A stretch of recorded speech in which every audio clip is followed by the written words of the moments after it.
The first cookbook in modern Europe. 1380. Chef Hpele04 is widely recognized as the first master chef. The cookbook included recipes for soups, stews, and sauces. Native American new foods. In 1492, Native Americans introduced these foods to Christopher Columbus, who brought them back to Europe. Tomatoes, chili, peppers, potatoes, avocados, corn, vanilla, beans, cacao, first form of chocolate. Caterina de Medici, 1519 to 1589, Italian princess, was wife of Henry II of France. She introduced a refined style of dining, including use of and napkin. Her Florentine chefs greatly influenced French chefs, particularly in use of spinach. 12 ounce. The 12 ounce pound. 1570, Master Chef's Copy published his Italian cookbook, complete with illustrations and step-by-step descriptions and recipes. He classified knives and equipment. He standardized the measurements of ingredients. Francois de la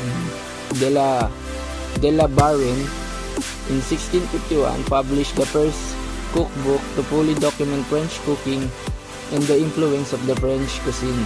Interested in detail, balance, harmony of cooking and ingredients. Use nuts, truffles, mushrooms, use reduction to concentrate flavors.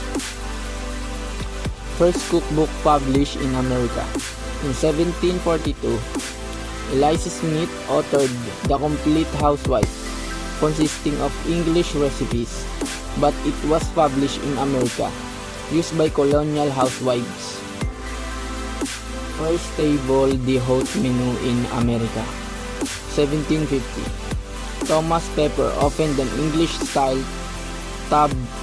tavern serving a table d'hôte menu. The first restaurant opened in Paris serving a la carte. In 1765, Boulanger opened first restaurant in Paris serving the general public. He used large posters to list the selections of soup he would be serving. The Declaration of Independence. In 1776, Thomas Jefferson wrote most of these documents sitting in the Philadelphia's Indian Queen Tavern. The French Revolution. In 1789 to 1799, migrant chefs left France for America. They opened their own restaurants serving the middle class. America's first gourmet. 1801, Thomas Jefferson experimented with 250 varieties of fruits, vegetables, and herbs. Made boring colonial cooking more sophisticated. Made his own fast. Had much knowledge about wines and coffees.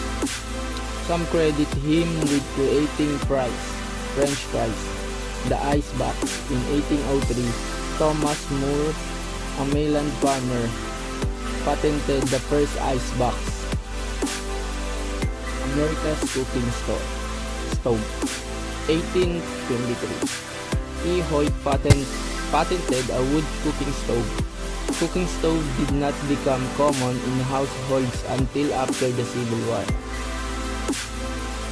The cans. In 1825, Thomas Kensett patented the tin can. The Boston Restaurant. In 1826 to 1827, it is still open today.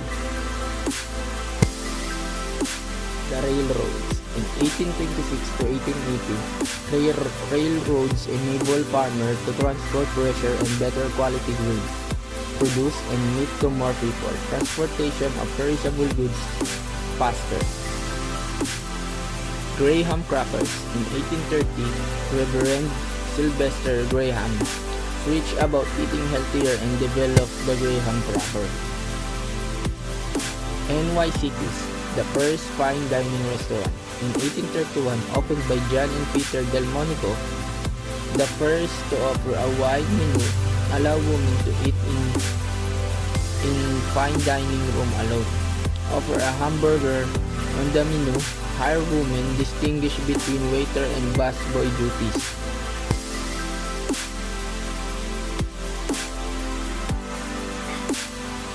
The Civil War. In 1861 to 1861, mass production of processed foods and new food service equipment to feed the soldier. Budweiser Beer. 1864. Busch founded Anheuser-Busch in Germany. He transformed beer brewing from a local industry to a national industry. Was the first pasteurized beer. Swift Meat Company. In 1865, Gustavus Franklin Swift was 14 years old when he bought a heifer which he butchered and dressed.